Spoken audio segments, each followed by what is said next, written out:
నమస్కారం S channel news కి స్వాగతం. ఈనాటి వార్తా విశేషాలు. భద్రాద్రి కొత్తగూడెం జిల్లా పాల్వంచ మండల పరిధిలోని కేశవాపురం జగన్నాథపురం గ్రామాల మధ్య కొలువైన శ్రీ కనకదుర్గ దేవస్థానంలో శ్రీదేవి వసంత నవరాత్రి ఉత్సవాలను సిపిఐ రాష్ట్ర కార్యదర్శి కొత్తగూడెం ఎమ్మెల్యే కూనంనేని సాంబశివరావు ప్రారంభించారు. ఆలయ కార్యనిర్వహణాధికారి అర్చకులు ఆలయ మర్యాదలతో ఎమ్మెల్యేకు స్వాగతం పలికారు. గణపతి పూజ, పుణ్యాహవచనం, పంచగవ్య ప్రాసన, రిత్వీకరణ తదితర ప్రత్యేక పూజలు నిర్వహించారు. ఉగాది నుండి శ్రీరామనవమి వరకు ఈ ఉత్సవాలు జరగనున్నాయి. ఈ సందర్భంగా ఎమ్మెల్యే కూనంనేని సాంబశివరావు మాట్లాడుతూ తెలుగువారి పండుగ ఉగాదికి ఎంతో ప్రాముఖ్యత ఉందని తెలిపారు. ప్రముఖ దేవాలయాలైన పెద్దమ్మ తల్లి ఆలయంలో ఉగాది పండుగ సందర్భంగా పూజలు చేయటం సంతోషంగా ఉందని రాష్ట్ర ప్రజలందరికీ పరాభవనామ సంవత్సర ఉగాది శుభాకాంక్షలు తెలిపారు.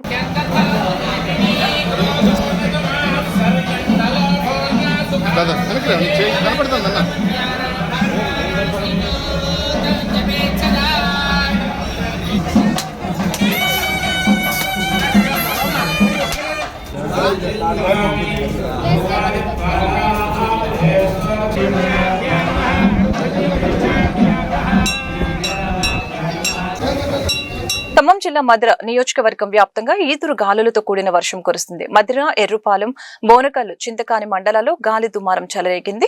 ఈదురు గాలులతో కూడిన వడగండ్లు వాన పడింది. పలు ప్రాంతాలలో భారీ నుంచి అతి భారీ వర్షం కురుస్తుంది. మధ్యాహ్నం ఉక్కపోతతో ఉక్కిరిబిక్కిరి అయిన ప్రజలు సాయంత్రం ఈదురు గాలులతో కూడిన వడగండ్ల వాన కురవటంతో వాతావరణం చల్లపడింది.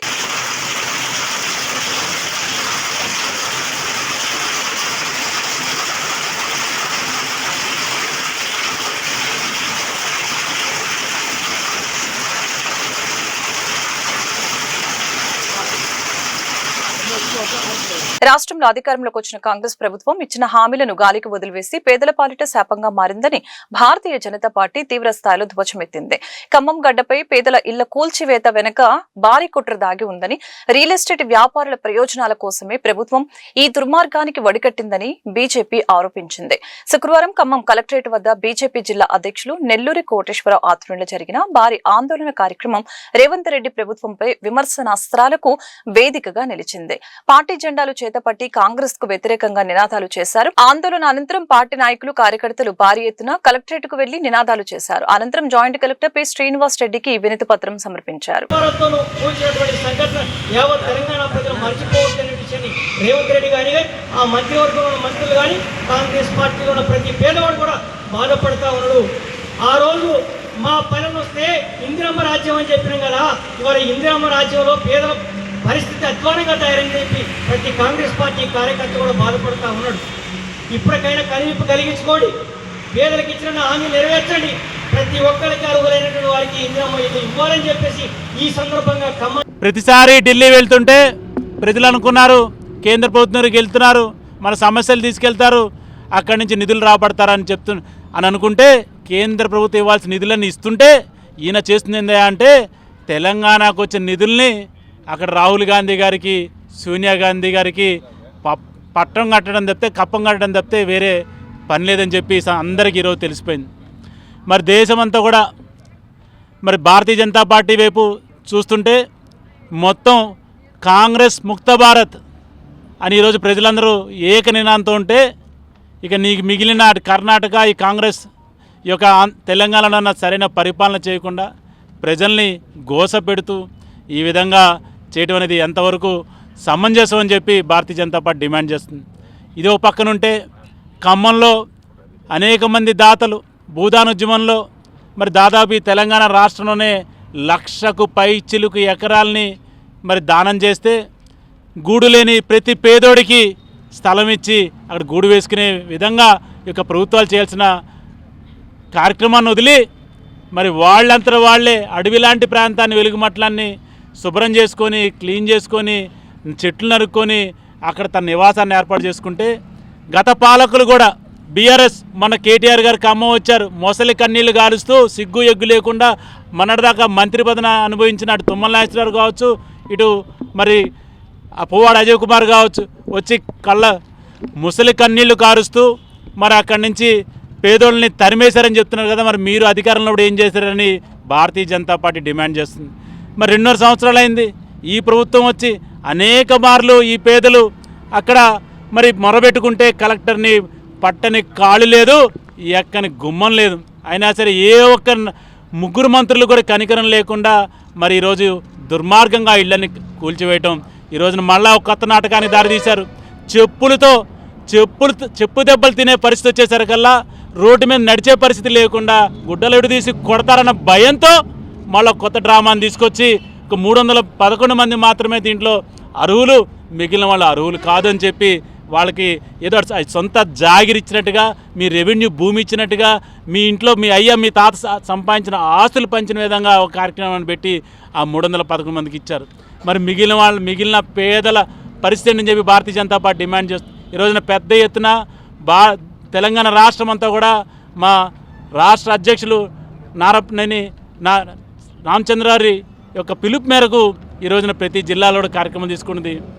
మరి ఈ యొక్క జిల్లా విషయానికి వస్తే వెంటనే ఈ వెలుగుమట్ల బాధితులకి న్యాయం జరగాలని చెప్పి, మరి మనం 2 సంవత్సరాల క్రితం అధికారం రాగానే బీఆర్ఎస్లో ఉన్న కార్పొరేటర్లు అందరూ కూడా మరి అనేక రకాల కబ్జాలు చేశారని చెప్పి కొంతమందిని మీరు జైలు పాలు చేశారు.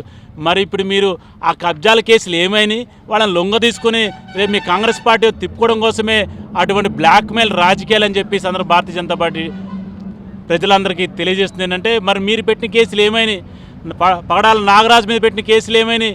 మిగిలిన కార్పొరేట్ పెట్టిన కేసులు ఏమైనాయి? ఈరోజు అనేక పార్కులు కూడా మరి కబ్జా అవుతున్న పరిస్థితిలో మీరు ఆ కబ్జాలు వదిలేసి నీ యొక్క రియల్ ఎస్టేట్ వ్యాపారానికో నీ రియల్ ఎస్టేట్ వాల్యూకి ఇబ్బంది కలుగుతుందని చెప్పి, ఆ చుట్టుపక్కల పేదోడు వాసన ఉండకూడదని చెప్పి, పేదోడ గాలి పీల్చకూడదని చెప్పి మీరు దుర్మార్గంగా ఈ యొక్క వెలుగుమట్లో ఏదైతే దుర్మార్గం చర్య చేశారో దాన్ని సరి చేసుకొని తప్పుదిద్దుకొని వాళ్ళ కాళ్ళు పట్టుకొని కాళ్ళు కడిగి మీ నెత్తి మీద నీళ్ళు వేసుకొని ఆ 1895 మందికి ఎవరికైతే ప్లాట్లు భూదాన్ బోర్డు రాజేందర్ రెడ్డి గారు చైర్మన్ గారు చెప్పారో వాళ్ళందరికీ కూడా మీరు అక్కడ ప్లాట్లు ఇవ్వాలని చెప్పి ఈ సందర్భంలో డిమాండ్ చేస్తూ, మరి నిన్నగాక మొన్న హైకోర్టులో కూడా దీని మీద మరి కేసు వేయడం జరిగింది. దాన్ని విచారణ సమయంలో కూడా న్యాయమూర్తి గారు వెంటనే స్టేటస్ ఇవ్వడానికి కూడా సిద్ధంగా ఉన్నారు. మరి పూర్తి విచారణ రేపు మంగళవారం జరిగిన తర్వాత ఖచ్చితంగా కూడా దాని మీద ఎవరైతే ఈ కలెక్టర్ని ఆర్డీఓని 3 మంత్రులను కూడా బాధ్యులు చేసి వాళ్ళందరూ శిక్ష పడే విధంగా భారతీయ జనతా పార్టీ చర్యలు తీసుకుని చెప్తూ, ముఖ్యంగా మరి ఏదైతే ఇంతకుముందు భారతీయ జనతా పార్టీ ఏమిచ్చింది తెలంగాణ రాష్ట్రానికి లేదా ఖమ్మానికి అని చెప్పుకునే ఈ నాయకులకి, మరి ఈ యొక్క ఖమ్మం పార్లమెంట్ నుంచి అత్యధిక మెజారిటీతో గెలిపించిన ప్రజలకి ఈ రామసాహం రెడ్డి గారు RRR అనేది చెప్పుకుంటాడు గొప్పగా. మరి ఆయన ఏం చేశాడనేది ఈ సందర్భంగా భారతీయ జనతా డిమాండ్ చేస్తుంది. కనీసంగా మీకు తిన్నింటి వాసాలు పెట్టే విధంగా మీ యొక్క పరిస్థితి ఉంది. మొన్ననే 27 ఫిబ్రవరిన దిశ కమిటీ యొక్క మీటింగ్ జరిగితే కనీసంగా ఇంత పెద్ద ఫైలు మీకు అధికారులు ఇచ్చారు. కేంద్ర ప్రభుత్వం ఏమేమి నిధులు వచ్చినాయి, కేంద్ర ప్రభుత్వం ఏమేమి పథకాలు వచ్చినాయి, ఎన్ని డబ్బులు వచ్చినాయి, ఆ రివ్యూ మీటింగ్ తీసుకున్నా కానీ నీకు కనీసంగా ఇంత ఇంగిత జ్ఞానం కృతజ్ఞత లేదే. కనీసం బయటకు వచ్చి ఒక ప్రెస్ మీట్ పెట్టే పాపాన పోతే మరి మీ జన్మ ఏంటో నాకు అర్థం కావట్లేదు. ఒక ఎంపీగా ఉండి భారతీయ జనతా పార్టీ కేంద్ర ప్రభుత్వంలో ఇచ్చి ఏమి నిధులు ఇచ్చింది ఖమ్మం కానీ చెప్పుకునే దుస్థితి లేకపోతే మిమ్మల్ని ఆ దేవుడు కాదు కదా మీ కన్న తల్లిదండ్రులు కూడా క్షమించరని ఈ సందర్భం చేసి ఇప్పటికైనా సిగ్గు శరం ఉంటే ఎంపీ గారు మీరు మన దిశ కమిటీ రివ్యూ కమిటీలో 27 ఫిబ్రవరి ఖమ్మం కలెక్టరేట్లో జరిగిన దాంట్లో భారతీయ జనతా పార్టీ అధికారులు కేంద్ర ప్రభుత్వం ఈ ఖమ్మం జిల్లాకి ఏమి ఇచ్చిందో చెప్పాలి. చెప్పకపోతే 2 రోజుల్లో మేమేం ప్రెస్ మీట్ పెట్టి కేంద్ర ప్రభుత్వం ఏమి ఇచ్చిందో ప్రజలందరూ తెలియజేసే పరిస్థితి తెచ్చుకోమాకండి. మీరు చేయాల్సిన పని మేం చేస్తే నెక్స్ట్ టైం మీకు ఓట్లు కాదు కదా చెప్పులతో దండలు పడతాయని చెప్పి సందర్భంగా తెలియజేస్తూ ఇకనైనా సరే ప్రజల గురించి ఆలోచించండి, ప్రజాపాలన చేయండి. అభయహస్తం అని జనం ఏదైతే దాన్ని భస్మాసుర హస్తం చేయకుండా ఆ భస్మాసం మీ మీద పడకుండా జాగ్రత్త తీసుకోవాలని చెప్పి Bharatiya Janata party demand. Collector గారు కూడా చాలా స్పష్టంగా చెప్తున్నాం. గతంలో మన మున్సిపాలిటీ ఎన్నికల ముందు కూడా మేము ఇచ్చాం. పొంగులేటి శ్రీనివాసరెడ్డి గారు ఏ విధంగానైతే రెవెన్యూ అధికారులు లొంగ తీసుకొని వాళ్ళందరినీ కూడా మరి యొక్క పార్టీ కాంగ్రెస్ పార్టీ తొత్తులాగలా పనిచేసి వారి మీద చర్య తీసుకోమంటే ఈరోజు కూడా ఈయన కూడా మరి గుడ్డి మూగా చెవుడు అర్థం కావట్లేదు కలెక్టర్ కూడా. కానీ ఈ రోజు వరకు ఎటువంటి చర్య తీసుకున్న పాపాన పోలేదు. ఈరోజు వెలుగుమట్ల మీద కూడా మొన్న చాలా తప్పుడు మాట్లాడిన కలెక్టర్ గారు మీ మాటలు వెనక్కి తీసుకోండి. మీరు ప్రభుత్వ భూమిని కాపాడండి, ప్రభుత్వం కాదు కాపాడి.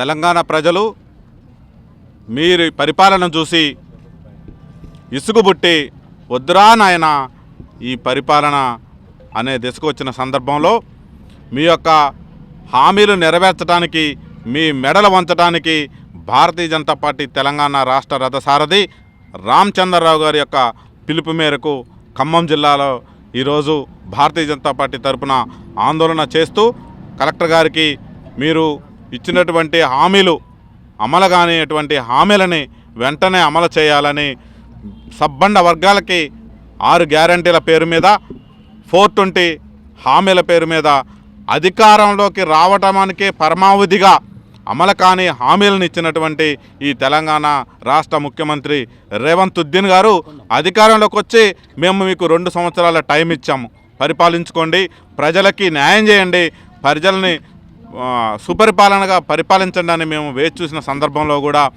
మీకు నిధులు తేవటం చేతగాక బడ్జెట్ని ఎలా ఉపయోగించుకోవాలో తెలియక మీరు ఇచ్చినటువంటి ఏ ఒక్క హామీ కానీ అమలు చేయలేనటువంటి పక్షంలో యువతకి ఉద్యోగ భృతి కల్పించడంలో కానీ ఉద్యోగాలు కల్పించడంలో కానీ మహిళలకు మీరు ఇచ్చినటువంటి హామీలు నెరవేర్చుకోవడంలో విఫలమైన సందర్భంగా రైతు యొక్క 10,000 మట్టిలోకి పోతేనే మనం 5,000 నోట్లోకి పోతాయి. ఆ రైతులను కూడా ఏడిపించి వాళ్ళ ఆత్మహత్యలు చేసుకునేటువంటి విధంగా పురిగొలిపినటువంటి ఈ ప్రభుత్వానికి పరిపాలించే నైతిక హక్కు లేదని ఈరోజు మేము ఖమ్మం జిల్లా కలెక్టరేట్ ముందు ధర్నా చేసి వారికి మెమరాండం ఇస్తున్నాం. అలాగే ఇక్కడ ఖమ్మం జిల్లాలో 3 మంత్రులు ఉన్నప్పటికి కూడా వాళ్ళు రియల్ ఎస్టేట్ వ్యాపారం చేసుకోవడానికి మొగ్గు చూపుతున్నారు తప్ప పేదలకు న్యాయం చేయాలని ఏ రోజు కూడా ఆలోచించట్లేదు. పేదలు కష్టపడి ఒక 10 సంవత్సరాల క్రితం ఇక్కడ ఉన్నటువంటి కోటవేటు దూరంలో ఉన్నటువంటి వెలుగుమట్ల భూదాన్ యజ్ఞ బోర్డు వారి ఇచ్చినటువంటి భూమిలో కలలుగన్నటువంటి వారి యొక్క ఇంటిని నిర్మించుకుంటే మీరు నిర్దాక్షిణ్యంగా ఎటువంటి జీవోలు లేకుండా ఇల్లును కూల్చినటువంటి వైనం ఏదైతే ఉందో యావత్ ఖమ్మం జిల్లా అలాగే తెలంగాణ ప్రజలు దిగ్భ్రాంతికి లోనయ్యారు. పేద ప్రజలను ఆ విధంగా తెల్లారుజామున ఒక దేశం మీద దండయాత్ర చేసినట్టు లేదా నక్సలైట్లు కూంబింగ్ చేసినట్టు వందలాది బుల్డోజర్లతో గడ్డపారలతో అధికార యంత్రాంగాన్నంతా కూడా వెలుగుమట్లో కేంద్రీకరించి వారి సామాన్లు కూడా వాళ్ళు చూసుకునేటువంటి వెసులుబాటు కల్పించకుండా మీరు తెచ్చినటువంటి అధికారులతో మొత్తం కట్టగట్టి తీసుకువెళ్ళి అంబేద్కర్ భవన్లో వేశారు. అక్కడ తిండి లేదు, వాళ్ళకి వసతులు లేవు. మనం భారతదేశం అంటే కూడా ఎవరైనా అతిథి వస్తే మనం వాళ్ళని చాలా మర్యాదగా చూసుకునేటువంటి ఈ దేశంలో మీలాంటి పరదేశీ భావజాలం ఉన్నటువంటి కాంగ్రెస్ పార్టీ వాళ్ళని మనుషులకు కూడా చూడలేకపోయింది. వాళ్ళకి అన్నం కూడా పెట్టలేని పరిస్థితి దుస్థితిలో ఏడున్నారు. మీరు రియల్ ఎస్టేట్ కోసం సపోర్ట్ చేసుకుంటే సపోర్ట్ చేసుకోండి, కానీ పేద ప్రజలను కాపాడాల్సిన అవసరం మీ ప్రభుత్వం మీద ఉంది. దాంట్లో పూర్తిగా వైఫల్యమయ్యారు. మా భారతీయ జనతా పార్టీ నాయకులు వారి పక్షాన నిలిచి ఇక్కడ ఉన్నటువంటి లెఫ్ట్ పార్టీలు కూడా మీకు తొత్తులుగా మారి వాళ్ళ యొక్క అనునాయులు కూడా ఈ యొక్క భూ కబ్జాల్లోనూ మీకు సపోర్ట్ చేస్తున్నారు. కాబట్టి ఇక ఖమ్మంలో లెఫ్ట్ అనేది లేదు, మొత్తం కూడా రైటే. భారతీయ జనతా పార్టీ పేదల పక్షాన్ని నిలబడది. భారతీయ జనతా పార్టీ పేదలకి పూర్తి స్థాయి న్యాయం చేయగలిగేటువంటి ఏకైక పార్టీ ఏదైనా ఉందంటే అది భారతీయ జనతా పార్టీ. గతంలో కూడా గొల్లపాడు ఛానల్లో బాధితులకు ఇల్లు కట్టించి అక్కడ డ్రైనేజీలు కల్పించి కరెంటు వసతులు కల్పించి పూర్తిగా వాళ్ళకి పట్టాలు ఇప్పించి అర్హులైతే ఎవరున్నారో వాళ్ళందరికి కూడా పట్టాలు ఇప్పించిన ఏకైక పార్టీ భారతీయ జనతా పార్టీ అనే ఈ సందర్భంగా మీకు తెలియజేస్తున్నాను. అలాగే ఈ వెలుగుమట్ల బాధితులు ఎవరైతే ఉన్నారో అక్కడ ఇల్లు కట్టుకున్న ప్రతి ఒక్కరికి కూడా మీరు కూల్చిన ప్రతి ఇంటికి కూడా మీతోనే సమాధానం చెప్తూ అక్కడ ఉన్నటువంటి అన్ని కుటుంబాలకు కూడా మళ్ళా అక్కడే ఇల్లు కట్టించే వరకు కూడా భారతీయ జనతా పార్టీ ఖమ్మం జిల్లా సత్తుపల్లి పట్టణంలోని వెంకటరమణ సీడ్స్ ముందు తమకు విక్రయించిన శ్రీరామ్ సీడ్స్ వారి RNR 15048 విత్తనాలతో వరి కంకుల నిండా తాలు గింజలు వచ్చి నష్టపోయామంటూ ఆందోళన వ్యక్తం చేసిన రైతులు సిద్ధారం, రేజర్ల, గౌరుగూడెం గ్రామాలకు చెందిన రైతులు వెంకటరమణ సీడ్స్ షాప్ యందు శ్రీరామ్ సీడ్స్ వారి RNR 15048 విత్తనాలు 20 కేజీల బ్యాగ్ ను 1,300 రూపాయల చొప్పున 200 బ్యాగులను కొనుగోలు చేశారు. సుమారు 500 ఎకరాలలో వరి పంట వేశారు. వరి ఈనిన తర్వాత అధిక శాతం కంకులతో తాలువండ్లు రావడంతో వెంకటరమణ సీడ్ షాప్ యజమాని ప్రసాద్ని సంప్రదించడంతో సీడ్స్ వారికి తెలుపుతానంటూ కాలయాపన చేశాడు. అధికారి ఏవోకి కూడా తమ సమస్యను తెలిపారు. ఎందుకు షాప్ అతను పట్టించుకోకపోవడంతో గత 6 రోజుల నుంచి అతన్ని కలవటానికి ప్రయత్నిస్తున్నా కానీ షాప్ యజమాని షాపును మూసి వెళ్లిపోతున్నాడని ఈ రోజు సుమారు 40 మంది రైతులు ఆందోళనకి దిగారు. అందరికీ నమస్కారం. నా పేరు వచ్చేసి మార్పుడు ప్రసాద్, సిద్ధారాం, సత్తుపల్లి మండలం, ఖమ్మం జిల్లా. మేము వెంకటరమణ సీడ్స్ నుంచి సుమారు 200 బ్యాగులు RNR 15048 విత్తనాలు తీసుకొని వెళ్ళి చల్లటం జరిగి విత్తనాలు 1300 రూపాయల విత్తనాలు బాగుంటాయి అని చెప్పి ఫౌండేషన్ సీడ్ అని చెప్పి తీసుకొని వెళ్ళి నారు పోయడం జరిగింది. అదే వెంకటరమణ సీడ్స్లో 950 రూపాయల విత్తనాలు కూడా ఉంటాయి. 950 రూపాయల విత్తనాలు పోసిన వాళ్ళు నెంబర్ 1 ఉంది వరి. ఈ 1300 రూపాయల విత్తనాలు పోసి నాటేసిన తర్వాత ఈనే టయానికి వరి ఓపెన్ అయ్యే టయానికి మొత్తం సగం గింజలు తాలు గింజలతో రావడం మొదలుపెట్టి ఆఖరికి మందు కొట్టినా కానీ ఏవో గారు వచ్చారు, అందరూ చూసి మందులు కొట్టమన్నా మందు కొట్టినా ఏది కొట్టినా కానీ ఈ విత్తనం ఈ శ్రీరామ్ సీడ్స్ 1300 రూపాయల విత్తనాలు కూడా ఎట్టి పరిస్థితుల్లో కూడా మొత్తం తాలుగంకలే వచ్చినాయి. ఆ తాలుగంకలు సుమారు ఈ విధంగా ఉన్నాయి. 950 రూపాయల విత్తనాలు బాగానే పడినాయి. అవి కనీసం 40 నుంచి 45 బస్తాలు అవడానికి అవకాశాలు ఉన్నాయి. ఇది గత 1508 ఇంచుమించు తెలంగాణ సోనా అని చెప్పి 15 సంవత్సరాల నుంచి ఇంచుమించు మా సిద్ధారం గ్రామంలో ఈ విత్తనాలు సాగు చేస్తున్నాం. ఈ సంవత్సరమే బాగా ఈ కంపెనీని నమ్ముకొని ఈ వెంకటరమణ సీడ్స్ ఓనర్లను నమ్ముకొని మా సిద్ధారం మొత్తం కూడా నాశనం అయిపోయింది. ప్రతి కనీసం 200 ఎకరం మా ఊర్లో వేశారు, గౌరగొండలో ఒక 50 ఎకరాలు వేశారు, రేజర్లో కొంత వేశారు, భీమవరంలో కొంత వేశారు. ఇలా కొన్ని విత్తనాలు ఇట్లా వేయటం వల్ల ఇక్కడ 500 ఎకరాలు సుమారు ఈ 4 విలేజ్లలో వేశారు. మొత్తం నాశనం అయిపోయినాం. 3 ఎకరానికి వచ్చేసి 35,000 రూపాయలు పెట్టుబడి పెట్టి కనీసం ఎకరానికి 10 బత్తాలు కూడా దిగుబడి రాని పరిస్థితి ఉంది. మేము ఈ వీళ్ళకి 15 రోజుల క్రితమే మేము ఇంటిమేషన్ ఇచ్చాం, మీరు ఇచ్చినంత విత్తనాలు మంచి లేవని చెప్పి ఇచ్చినాం. ఇచ్చిన తర్వాత ఏవో గారు ఒక రోజు ఇచ్చారు. వచ్చిన తర్వాత మేము సీడ్స్ కంపెనీ వాళ్ళతో మాట్లాడతామన్నాం. ఆ సీడ్స్ కంపెనీ వాళ్ళు ఏ సమాధానం చెప్పారో మాకేం తెలియదు. పిచ్చోళ్ళకి మాల ఈ వెంకటరమణ సీడ్స్ ఓనర్ దగ్గరికి 5-6 సార్లు వచ్చినా కానీ వాళ్ళకి చలనం లేదు. ఈ రోజున తప్పక పరిస్థితుల్లో 3-4 రోజులలో వరి పొలాలు కూడా కోతకు వచ్చే పరిస్థితి ఉంది. 5 బత్తాలైనా 10 బత్తాలైనా కోసేకి గీతల కోసమైనా గడ్డించుకోవాలనే ఆలోచనతో రేపు ఆదివారం కానుంచి మొదలు పెడుతున్నాం. కాబట్టి ఈ రోజు వాళ్ళు ఏం చర్య తీసుకోలేదు. కాబట్టి మా వంతుగా మేము ఇక్కడికి వచ్చి ఈ రోజున ఇక్కడ శ్రీరామ్ సీడ్స్ ఉంది ఏ గోళ లేకోకుండా మేము రైతుల వరకు ఒక 60-70 మంది సుమారు రైతులు వచ్చేసి ఇక్కడ కంపెనీ కాడికి ఈ సీడ్స్ షాప్ కాడికి వచ్చి షాప్స్ ఓనర్ కూడా లేకుండా తాళాలు వేసుకొని 5 రోజుల నుంచి తాళాలు వేసుకొని పారిపోతున్నాడు ఇతను. ఎట్టి బస్సుల్లో కూడా మీ ద్వారాగా మీ మీడియా ద్వారాగా గవర్నమెంట్ అందరూ కూడా కలిసి సొంత ఇల్లు కట్టుకుని దానిలో కుటుంబ సభ్యుల అందరితో కలిసి ఉండాలని తన చిరకాల కోరిక నెరవేర్చినందుకు మంత్రి తుమ్మల నాగేశ్వరరావు కాంగ్రెస్ ప్రభుత్వానికి స్థానిక కార్పొరేటర్ కి ప్రత్యేక కృతజ్ఞతల్ని ఇందిరమ్మ ఇల్లు లబ్ధిదారి ఎస్కే యాకూబ్ తెలిపారు. వారు లబ్ధిదారులుగా రావటం ఆ తర్వాత బిల్లులు వెంటనే పడటం ఎటువంటి ఇబ్బందులు పడకుండా శరవేగంగా ఇల్లు పూర్తి చేసుకోవటం చాలా ఆనందాన్ని కలిగించిందని తెలియజేశారు. ఈ సందర్భంగా కార్పొరేటర్ మాట్లాడుతూ కాంగ్రెస్ ప్రభుత్వం పేదల ప్రభుత్వం మంత్రి తుమ్మల నాగేశ్వరరావు నాయకత్వంలో శరవేగంగా రోడ్ల విస్తరణ, ఇందిరమ్మ ఇల్లు, డ్రైనేజీ మొదలగు పనులు జరుపుతున్నాయని మన ప్రియతమ మంత్రి తుమ్మల అంటే అభివృద్ధి అని ఈ సందర్భంగా తెలిపారు. దాదాపు 20 ఇందిరమ్మ ఇల్లులు శాంక్షన్ అయింది. అందులో 3 కంప్లీట్ అయింది సక్సెస్ఫుల్గా. ఇవాళ ఫస్ట్ ఓపెనింగ్ అయింది మా వార్డులో. మా తుమ్మల నాగేశ్వరరావు గారి చొరవతో ఆయన ఆదేశంతో మేము ముందుకు సాగుతున్నాం. వీళ్ళకి చేదోడు వాదోడుగా ఇవాళ ఇందిరమ్మ ఇల్లు కట్టుకొని హాయిగా సంతోషంగా ఉంటున్నారు. కంగ్రాచులేషన్స్ వాళ్ళకి అండ్ కాంగ్రెస్ ప్రభుత్వానికి తుమ్మల నాగేశ్వరరావు గారికి ప్రత్యేకంగా ధన్యవాదాలు. Thank you. పాలక సంస్థలో 25వ డివిజన్ నందు ఇందిరమ్మ ఇల్లు ప్రారంభోత్సవానికి విచ్చేసినాము. మా కార్పొరేటర్ గారు చంద్రకళ మరియు వెంకట్, నేను మన కాలనీలో రజియా షకీల్ వాళ్ళు త్వరగా ఇందిరమ్మ ఇల్లును కంప్లీట్ చేసి ఇవాళ ప్రారంభోత్సవానికి వచ్చాము.